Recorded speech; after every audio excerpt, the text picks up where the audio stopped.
My name is Cody, a 34-year-old tech professional from Boston with a complicated family story. Growing up with my sister Celia was like living in the shadow of a supernova. She was the star. I was the afterthought. At family gatherings, she never missed a chance to belittle my career choices while showcasing her achievements. But everything changed at our recent family dinner when she bragged about her new promotion at MATA Corporation. Little did she know, I had my own announcement waiting. Before I continue this story, let me know where you are watching from in the comments below. Hit that like and subscribe button if you have ever been underestimated by someone who should have believed in you the most. Growing up in suburban Boston with Celia was a constant comparison game. She was 3 years older, which in childhood felt like a lifetime of difference. Our parents had created a household where achievement was the primary currency. Dad worked as a financial analyst for a prestigious firm downtown, while Mom was a respected nurse practitioner at Massachusetts General Hospital. Their professional success set the bar high for both of us, but somehow that bar always seemed to be at different heights. From early elementary school, Celia established herself as the academic powerhouse of the family. Her report cards were pristine displays of A's, worthy of prominent placement. On the refrigerator door, teachers would beam when meeting my parents, often starting conversations with another Sullivan. We had Celia a few years ago. She was exceptional. Then they would glance at my average grades with barely concealed disappointment. High school only amplified these differences. Celia was valedictorian, maintained a perfect GPA, and captained the debate team to national championships. I still remember my mother introducing us at school functions. This is Celia. She just won the state science competition. And this is Cody.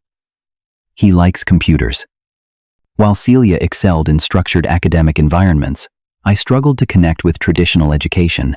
My mind worked differently. I could disassemble and rebuild a computer by 13, create basic websites by 15, and develop simple applications by 16. But these skills never translated to the academic recognition my parents valued. When college application season arrived, Celia received acceptance letters from 7 Ivy League schools, eventually choosing Harvard with a partial scholarship. The celebration dinner for her acceptance lasted until midnight, with relatives calling to congratulate her throughout the evening. 2 years later, I announced my decision to attend the local community college for their practical technology program. The response was markedly different. My father cleared his throat and said, "Well, it is affordable, I suppose." My mother added, "Maybe you can transfer to a real university if your grades improve." Celia, home for spring break, patted my shoulder and said, "Not everyone is college material, Cody. This might be better for someone like you." While Celia thrived at Harvard, making connections and landing prestigious internships, I discovered my education at community college was providing exactly what I needed: practical skills and industry connections through professors who actually worked in technology fields. During my second year, I was offered an opportunity to join a startup, developing innovative payment processing software. The position meant leaving school before completing my degree. When I told my family about this opportunity, their reactions were predictably negative. My father called it throwing away your future for a pipe dream. My mother worried what she would tell her friends. Celia, now graduating with honors and accepting a position at a top consulting firm, sent me an email with links to articles about the high failure rate of tech startups and the value of completing degrees. I took the position anyway. For 18 months, the startup gained traction, developed promising technology, and seemed poised for success. Then came the funding collapse. Our primary investor pulled out, and within 2 months, the company folded. I was unemployed at 23, with an incomplete degree and a failed startup on my resume. The next family Thanksgiving was excruciating. Celia arrived with stories of her rapid promotion and corner office. My aunt asked what I was doing now, and before I could answer, my mother jumped in with, "Cody is between opportunities right now." Celia added helpfully, "The tech bubble is always bursting for someone." Holiday gatherings became exercises in endurance. Each time, Celia would arrive with new accomplishments to share. Her engagement to Richard, an investment banker with family connections to former state senators. Their wedding, featured in Boston Magazine with 300 guests at the Four Seasons. Her promotion to senior consultant. Their purchase of a brownstone in Beacon Hill. Meanwhile, my parents fielded questions about me with awkward explanations. Cody is exploring his options. Cody is very good with computers. Cody has always marched to his own drummer, each explanation carrying the subtle undertone that I was the family disappointment. Through it all, I maintained my determination. I knew my skills had value. Even if my family couldn't recognize it, I continued learning, building a portfolio of independent projects, and networking within Boston's growing tech community. I was determined to succeed, not to prove my family wrong, but to prove to myself that I had been right about my path all along. After several months of searching, I landed an entry-level position at MATA Corporation, a growing tech company with innovative products but an outdated infrastructure. The position was nothing glamorous, basic technical support and system maintenance, but it gave me a foothold in an established company with potential for growth. When I secured the job, I briefly considered calling my parents to share the news. Then, I remembered their reaction to my previous job announcements. My father would ask about the salary and benefits package, then compare it unfavorably to what Celia received straight out of college. My mother would wonder aloud why I couldn't find something more professional, and Celia, if she happened to be visiting, would explain to everyone that entry-level tech jobs were basically just answering phones. So, I kept the news to myself. At Thanksgiving dinner that year, when the conversation inevitably turned to careers, Celia spent 20 minutes detailing her new corner office with its view of the Charles River. When attention reluctantly shifted to me, I simply said I was working in technology. Before anyone could ask follow-up questions, my cousin announced her pregnancy, and I was forgotten in the excitement. At MATA, I approached my work with quiet dedication. Rather than focusing solely on my assigned responsibilities, I made it my mission to understand every aspect of the company's business. I volunteered for cross-departmental projects, stayed late to learn about server architecture from the senior engineers, and studied the company's products until I understood them better than our sales team. Christmas that year brought another uncomfortable family gathering. Celia presented me with a book titled, Finding Your Career Path. After 30, despite the fact I was only 24, it has a whole chapter on late bloomers, she explained loudly, as relatives looked on sympathetically. My mother spent the evening reminiscing about how when Celia was your age, she was already managing a team of consultants. My father, attempting to be helpful, suggested I apply to Celia's company. Even working in the mailroom at a prestigious firm would be a step up, he advised. I returned to work with renewed determination. 6 months later, when a team lead position opened up, I applied despite having been at the company for less than a year. To my surprise, and the surprise of several longer-tenured colleagues, I got the job. The CTO explained that my comprehensive understanding of our systems and ability to communicate technical concepts clearly set me apart. This promotion, like my initial hiring, remained my private achievement. On social media, Celia posted regular updates about her career milestones, each receiving enthusiastic comments from our parents and relatives. So proud of our daughter, following in her father's successful footsteps. I would add my own congratulations, but never shared my own progress. During a family reunion that summer, Celia cornered me by the punch bowl. "So what exactly do you do all day?" she asked, loud enough for nearby relatives to hear.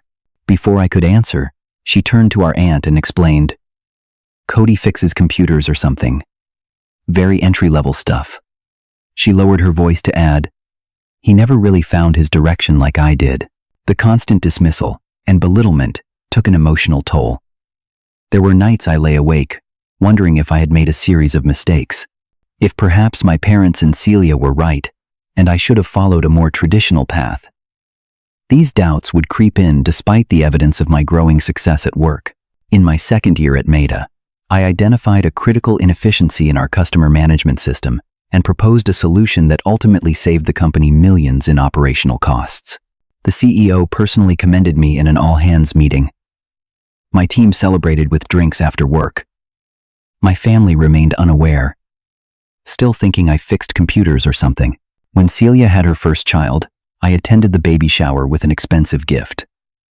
While opening it, she smiled condescendingly and said, "This is so generous, Cody. You can babysit often since your schedule must be flexible in your position." Several relatives nodded knowingly, as if my job naturally left me with abundant free time, unlike the important positions they held. That evening, I made a decision that would shape the next 3 years of my life. I would completely separate my work achievements from my family life. At work, I would pursue success with everything I had. With family, I would become comfortably invisible, letting them maintain their perception of me as the underachiever. This separation felt like the only way to protect my growing professional confidence from their persistent undermining. 3 years into my tenure at MATA Corporation, my work caught the attention of Bernard Keller, the company's CEO. A data analysis tool I had developed as a side project was being used unofficially throughout the company, improving efficiency across departments. Bernard called me to his office, not to reprimand me for creating unsanctioned software, but to discuss implementing it company-wide. "This is exactly the kind of innovation we need," he said, reviewing the metrics on his screen. "I want you to lead a special project team to develop this further and integrate it properly into our systems." This assignment marked a turning point in my career at MATA. No longer just a team lead in the technical support division, I was now heading a strategic initiative that crossed departmental boundaries. I was given resources, a dedicated team, and direct access to the executive suite when needed. Martin Reynolds, the chief technology officer who had championed my earlier promotion, became something of a mentor. "You have a rare combination of technical knowledge and business instinct," he told me during one of our weekly meetings. "But to move further up, you need to understand corporate strategy and leadership dynamics." Under Martin's guidance, I expanded beyond my technical comfort zone. I studied business strategy, learned to navigate boardroom politics, and developed the communication skills necessary to translate technical concepts into business value propositions. The data analysis tool evolved into a comprehensive business intelligence suite that became MATA's flagship offering.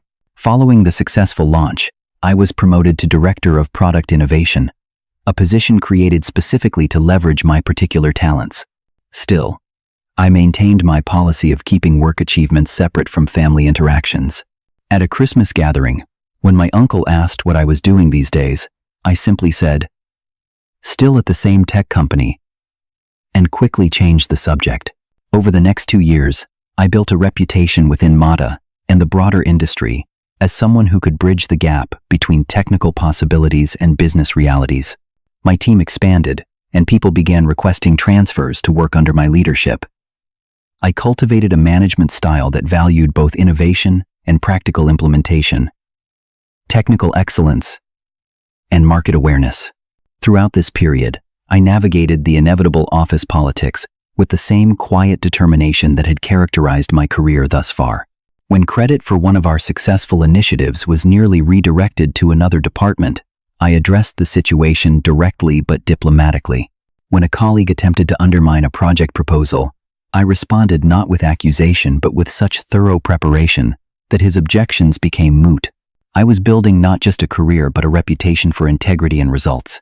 By my 5th year at MATA, I had assembled a team of 40 talented professionals who shared my vision for what technology could accomplish.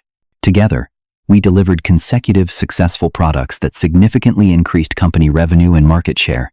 The loyalty I showed to my team members was returned tenfold, creating a department known throughout the company for both its innovation and its strong morale.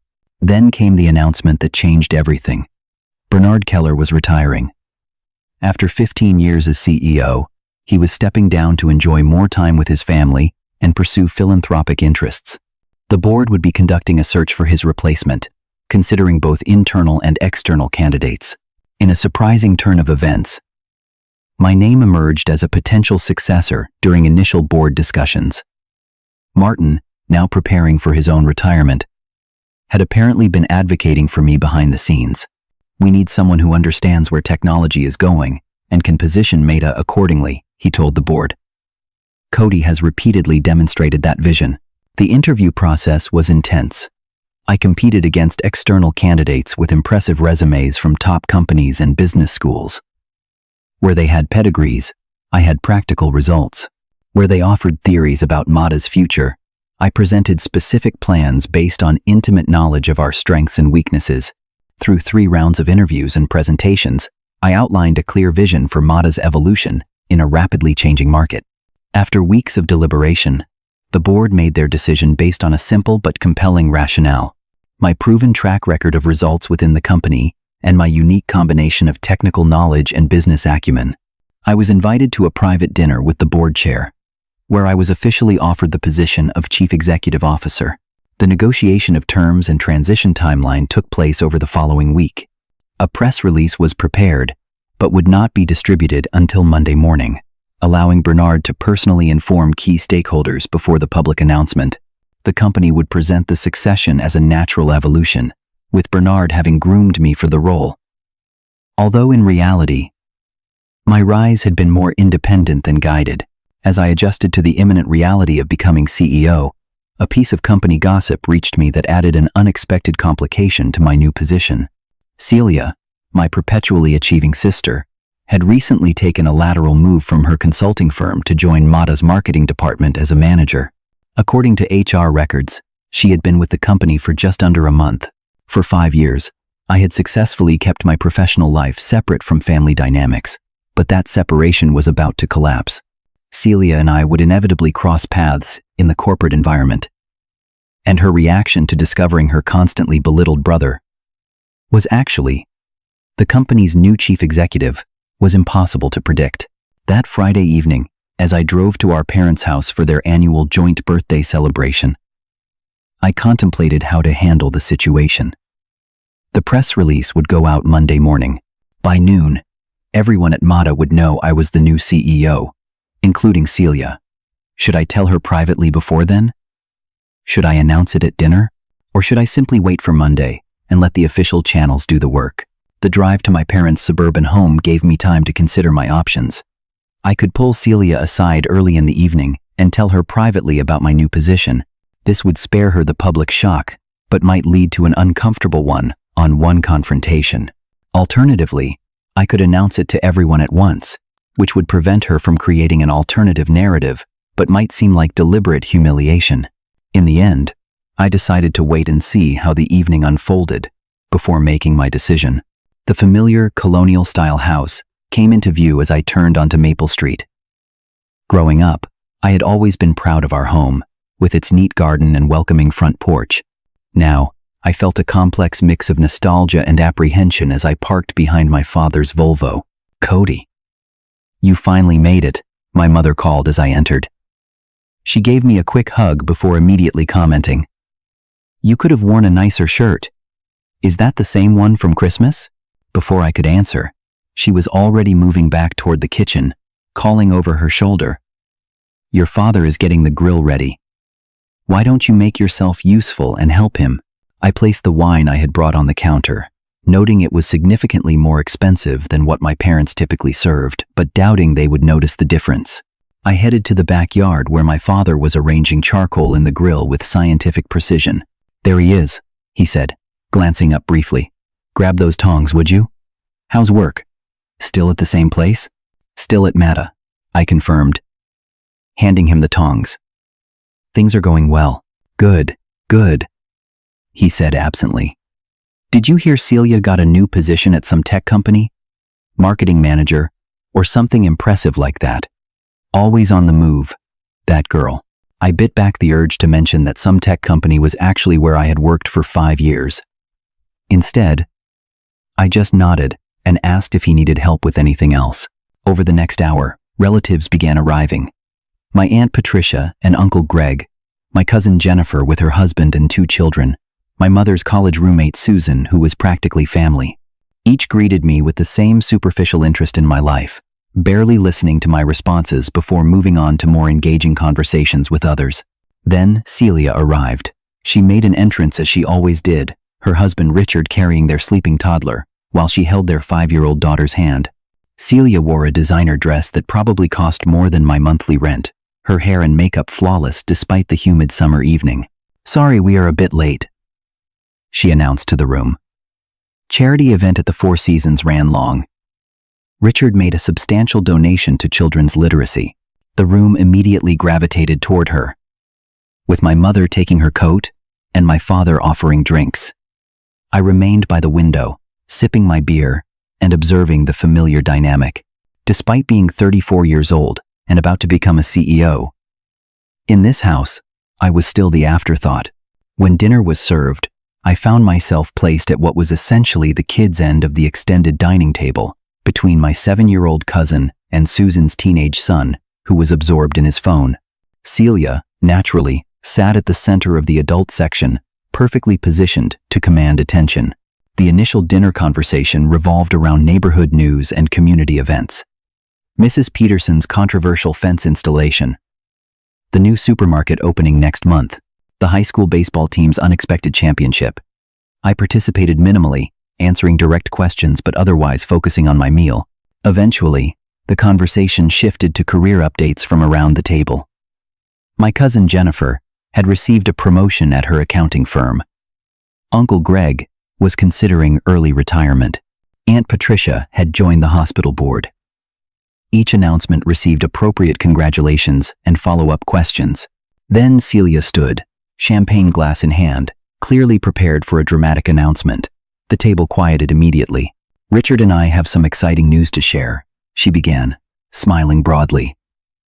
"As some of you know, I recently made a strategic career move to expand my professional horizons." She paused for effect, looking around the table to ensure all attention was firmly on her. "I have accepted a position at a major tech firm called MATA Corporation," she continued, "and I am thrilled to announce that after just 3 weeks, I have been given team leadership and budget authority for their upcoming rebranding campaign." Appreciative murmurs circled the table.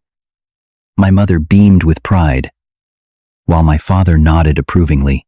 "It is a significant step up," Celia added, "with substantial responsibility and visibility to upper management. The vice president personally told me they have big plans for my future there." She took a sip of champagne, then looked directly at me for the first time that evening. "It just goes to show that with the right education and career planning, doors really open for you in the corporate world." Several relatives nodded in agreement, a few glancing in my direction with poorly concealed pity. Emboldened by the reaction, Celia continued, "Of course, not everyone is cut out for corporate success. Different paths work for different people." Then came the comment that changed everything. "My brother's a nobody in the tech world, but I just got promoted at MATA Corp," she said with a laugh that others around the table nervously joined. In that moment, I had a choice to make. I could remain silent, as I had for years, allowing her narrative to stand unchallenged. Or I could finally bring my two separate worlds together. 5 years of professional accomplishments had been kept carefully hidden from these people who had so consistently underestimated me. Perhaps it was finally time for worlds to collide. I smiled calmly as all eyes turned to me, expecting perhaps embarrassment or my usual quiet acceptance of her belittlement. "Congratulations, Celia," I said, my voice steady and clear. "I am the new CEO there." The silence that followed was absolute and deafening. In the vacuum of sound that engulfed the dining room, I could hear the ticking of the grandfather clock in the hallway. No one moved. No one spoke. It was as if my words had frozen time itself. Then came the sound of a fork slipping from someone's fingers and clattering against a china plate. The noise amplified by the silence. That small sound seemed to break the spell. My father choked slightly on his drink, coughing and reaching for his water glass. My mother's eyes were wide, her mouth forming a perfect O of surprise. But it was Celia who showed the most dramatic reaction. Still standing with her champagne glass, all color had drained from her face, leaving her complexion almost ghostly against her dark hair. "You are joking, right?" my Uncle Greg finally said, breaking the verbal silence. "That is a good one, Cody." I reached for my phone, opened my email, and scrolled to a message received just that afternoon. "The press release goes public Monday morning," I explained calmly. Bernard Keller has been CEO for 15 years.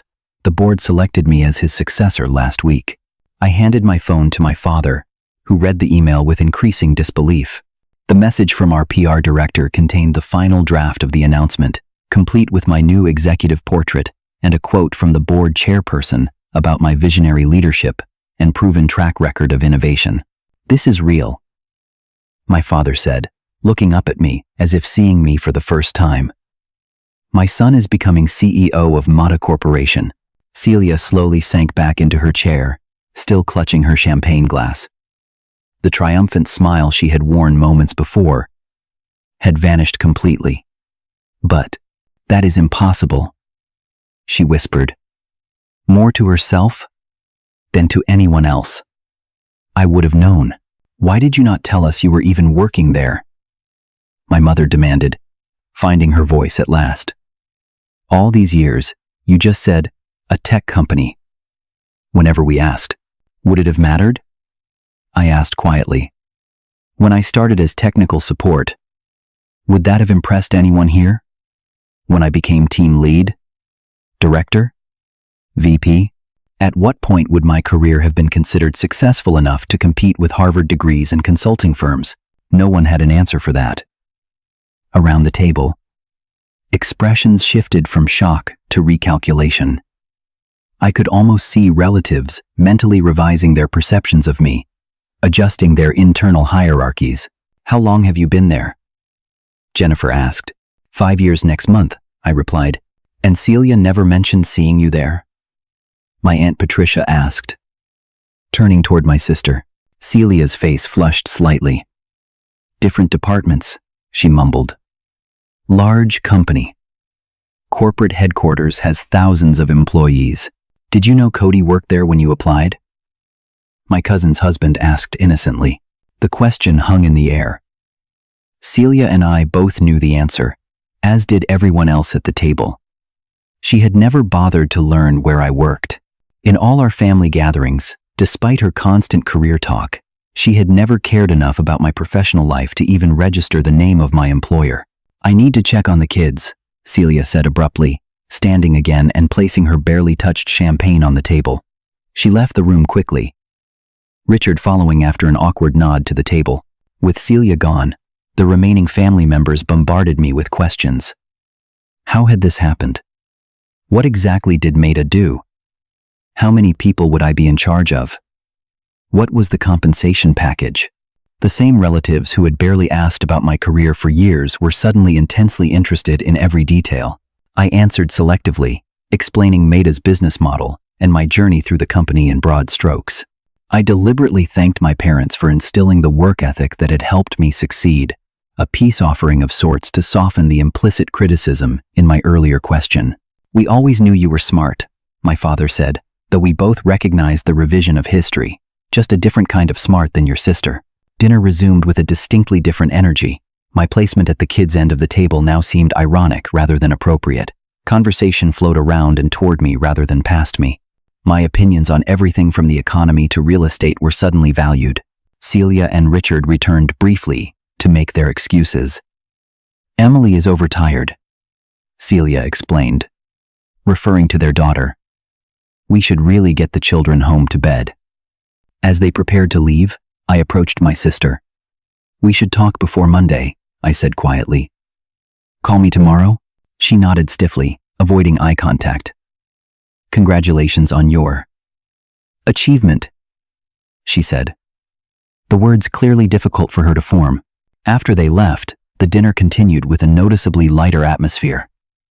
Stories from my childhood were suddenly reinterpreted. My early interest in computers was now visionary rather than niche. My decision to attend community college was now pragmatic rather than settling for less.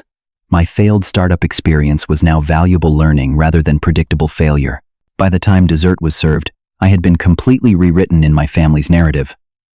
I was no longer the underachieving younger sibling, but the dark horse success story. It was vindicating, but also somewhat hollow. These people had needed external validation of my worth to see value in my path. Their respect, so long withheld, now felt less meaningful than it once would have. As the evening wound down, My mother pulled me aside in the kitchen. "Why did you keep this from us for so long?" she asked, hurt evident in her voice. "Because I needed to do it for myself," I replied honestly. "Not for your approval or to compete with Celia. Just for me." She nodded slowly, processing this. "Well, we are very proud now," she said, patting my arm. The now spoke volumes. Monday morning arrived with a strange mixture of anticipation and apprehension. I had spent Sunday preparing for the transition, reviewing company financials, and planning my first initiatives as CEO. I had also left 2 voicemails for Celia, who had not returned my calls as promised. The company-wide email announcement went out at 8 a.m. sharp. By the time I arrived at the office 30 minutes later, the building was buzzing with the news. The security guard at the front desk, who had greeted me by my first name for years, suddenly stood straighter and said, "Good morning, Mr. Harrison." As I passed, walking through the open office area toward what would now be my executive suite was surreal. Employees who normally chatted casually with me now smiled nervously or nodded respectfully.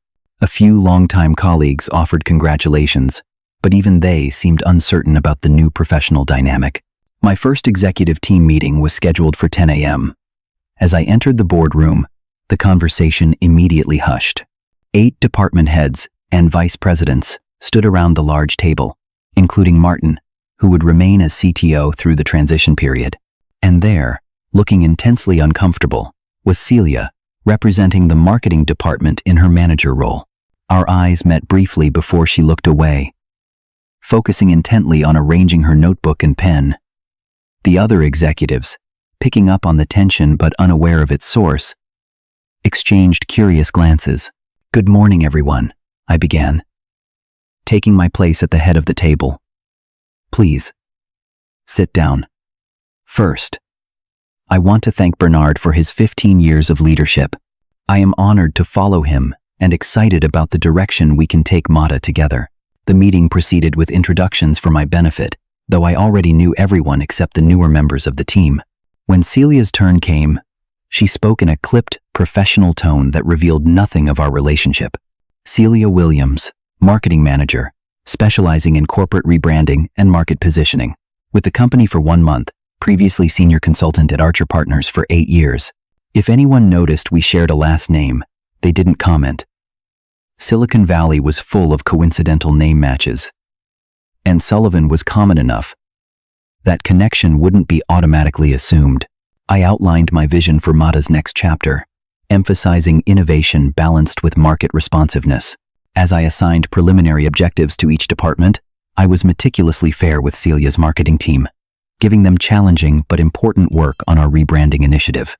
After the meeting, I had my assistants schedule one-on-one meetings with each executive team member over the coming weeks. I deliberately placed Celia's meeting that same afternoon, knowing we needed to address the situation promptly.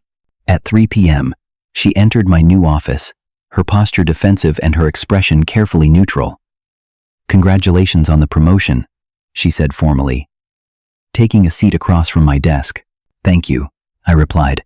"I wanted to meet with you first because our situation is obviously unique. I had no idea you worked here," she said immediately. "If I had known, I never would have applied for the position." "I am aware," I said, "but now we both do work here, and we need to establish some professional boundaries." She nodded stiffly. "Of course. I can maintain complete professionalism. Our personal relationship will not affect my work performance."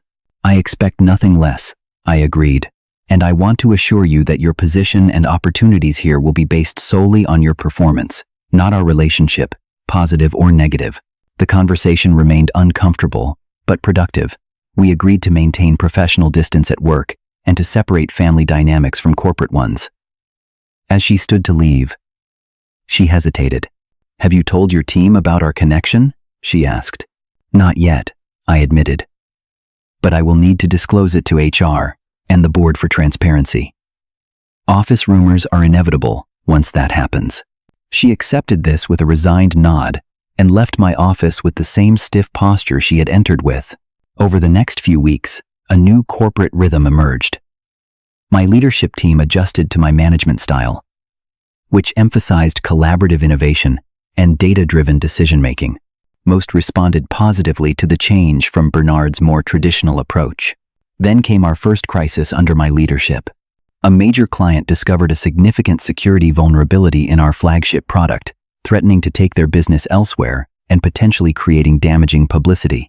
Addressing the situation required both technical solutions and careful public relations management. I assembled a crisis team that included members from engineering, customer support, legal, and marketing. Celia, as our marketing manager, was necessarily part of this team. Her initial proposals for handling the public messaging contradicted my strategic approach, leading to our first professional conflict. "We need to control the narrative completely," she argued during a tense meeting. "Acknowledge the issue, but minimize its significance and emphasize our rapid response. That approach lacks transparency," I countered. "We will acknowledge the vulnerability clearly, explain exactly how we are fixing it, and detail the additional security measures we are implementing as a result.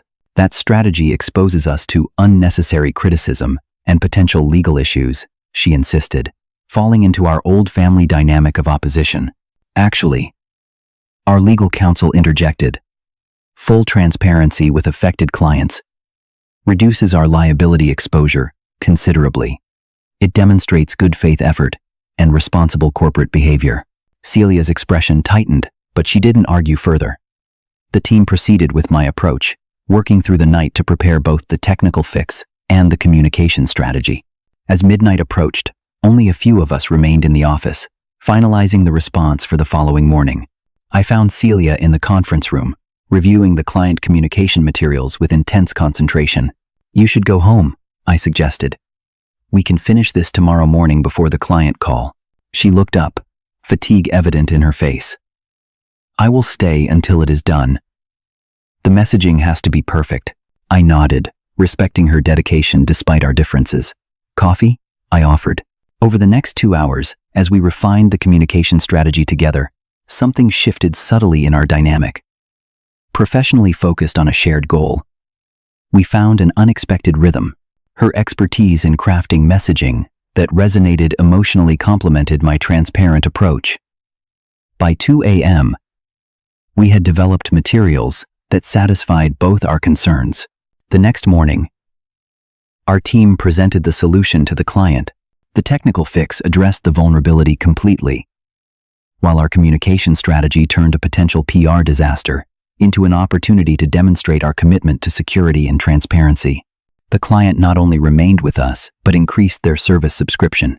At the company meeting the following week, I publicly recognized the efforts of everyone involved in resolving the crisis. "Special acknowledgement to our marketing team," I said, nodding toward Celia. Their work on messaging turned a challenge into an opportunity to demonstrate our values. The acknowledgement visibly surprised her. In our family dynamic, recognition had always been a zero-sum game. One person's achievement necessarily diminished the others.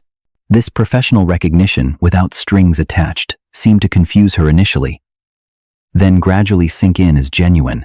As weeks passed, office rumors inevitably began circulating about our relationship.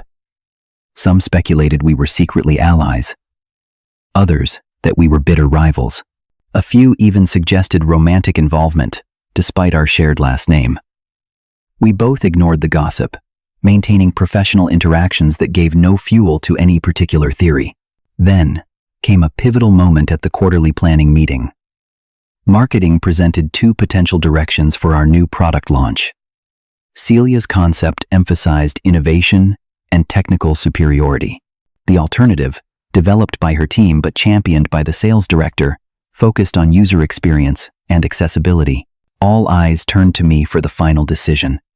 The room contained people who knew we were siblings and others who remained unaware.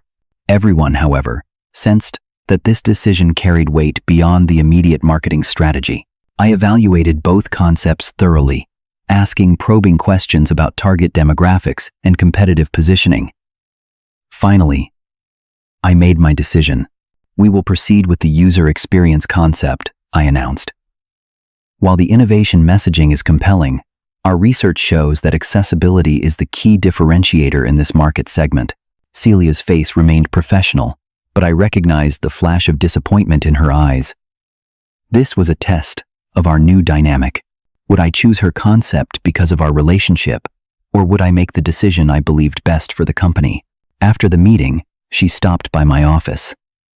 "That was the right call," she said simply. "The user experience concept tests better with our target demographic. You knew that when you presented both options." I realized aloud. She nodded. "I wanted to see if you would make the business decision or the personal one. And if I had chosen your concept?" I asked. "Then I would have known where we stood," she replied. "And I would have started looking for another position." It was the most honest professional interaction we had ever had, and it marked a turning point in our workplace relationship. 2 months into my tenure as CEO, I invited Celia to coffee at a small cafe several blocks from the office. The neutral territory felt important for the conversation I wanted to have. We had established a functional professional relationship, but the deeper issues between us remained unaddressed. She arrived precisely on time, dressed in her usual impeccable business attire. I had deliberately arrived in casual clothes to set a different tone from our office interactions. "Thank you for meeting me," I began after we had ordered. I wanted to talk outside the office environment, not as CEO and marketing manager, but as brother and sister. She nodded cautiously. "I assumed as much from the location. These past few months have made me reflect a lot on our history." I continued. "The competition, the comparisons, the different paths we took." Celia looked down at her coffee. "I never intended to end up working for my younger brother," she said with a small, rueful smile.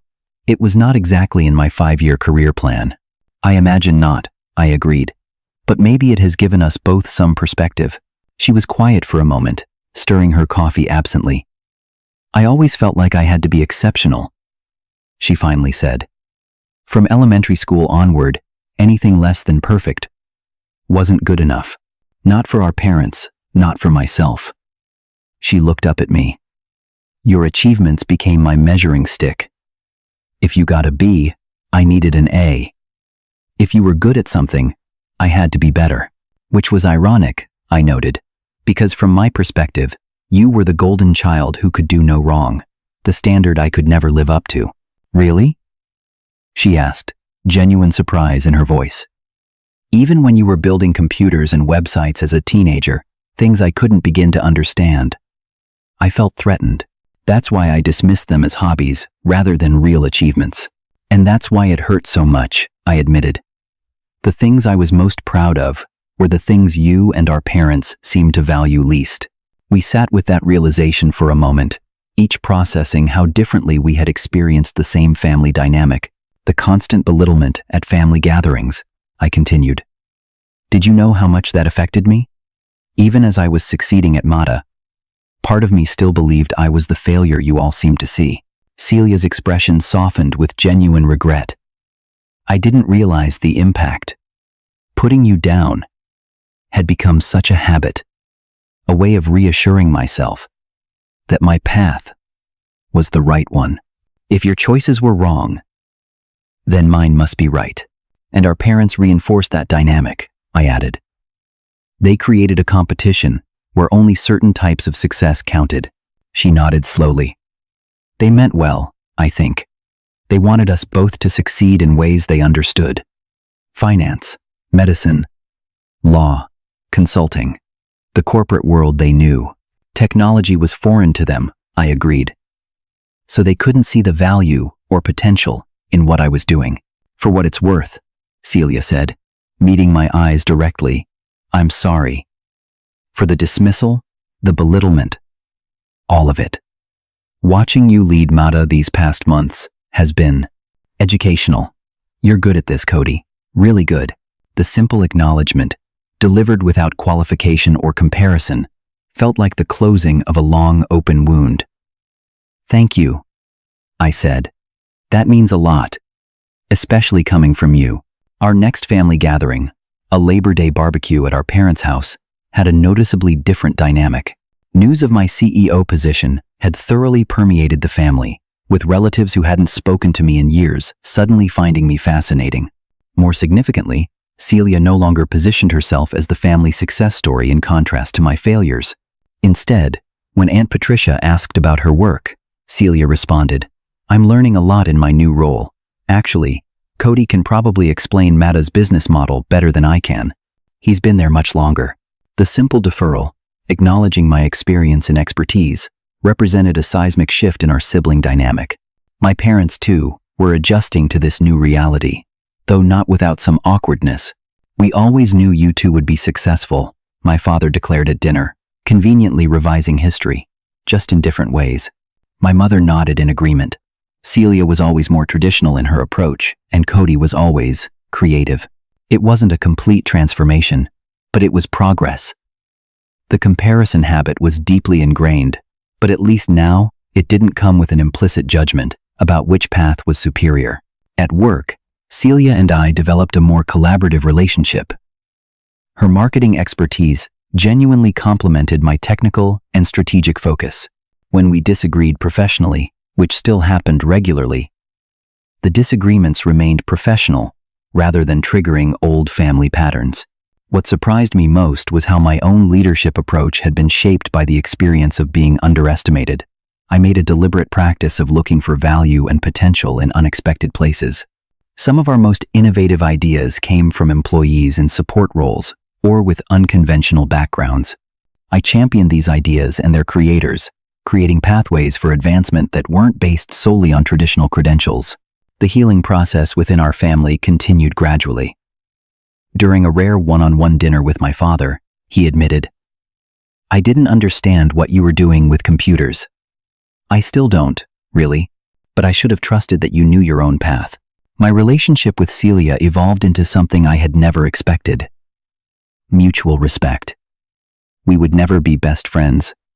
Our personalities and interests were too different for that, but we had found a way to appreciate each other's strengths without feeling threatened by them. 6 months into my CEO tenure, Celia and I collaborated on a major presentation for our investors. Her market positioning strategy and my product roadmap aligned perfectly to tell a compelling story about MATA's future. The presentation was a success, with several investors approaching us afterward to comment on how well we worked together. "They have no idea we're siblings," Celia whispered as we accepted congratulations. "Probably for the best," I replied with a smile. "They might expect us to disagree more." The journey from perceived failure to recognized success taught me that external validation, while satisfying, is ultimately less important than internal conviction. The years when I quietly built my career at MATA, believing in my path despite my family's skepticism, were essential to developing the resilience and self-trust needed for leadership. I've also learned that success isn't measured by titles or comparisons, but by impact and growth. My sister is learning this too, focusing more on the quality of her work than how it positions her relative to others. For anyone who has felt underestimated or dismissed by those who should support you most, remember that your path is valid even without their approval. Sometimes those closest to us are the least able to see our potential, limited by their own expectations and experiences.